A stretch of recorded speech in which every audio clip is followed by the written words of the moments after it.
Pagbaba ng temperatura asahan sa Northern at Central Luzon ngayong holiday season.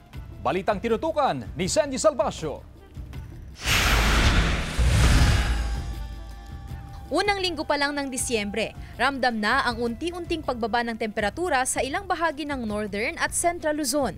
Dito sa Pangasinan, partikular na sa Dagupan City, may naitala na ring pagbaba sa temperatura ayon sa Pag-asa. Tanghali may kataasan po, pero yung sa umaga at sa kahapon ay mababa.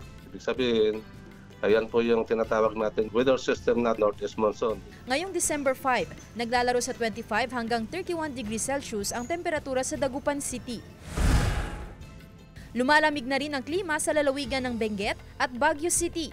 Sa datos ng Pag-asa BSU Agromet Station, naitala ang 12.4 degrees Celsius na pinakamababang temperatura sa La Trinidad, Benguet ngayong Disyembre.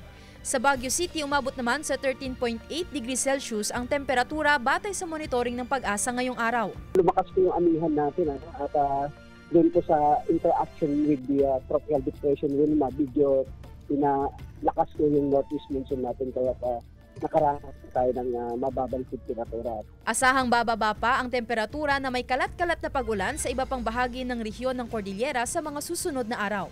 Mayroon po tayong easterlies na nandito sa eastern part. At yun po yung dahilan kung bakit tayo po ay nagkakaroon ng mga localized thunderstorms. Sandy Salvacio, One More, Central Luzon.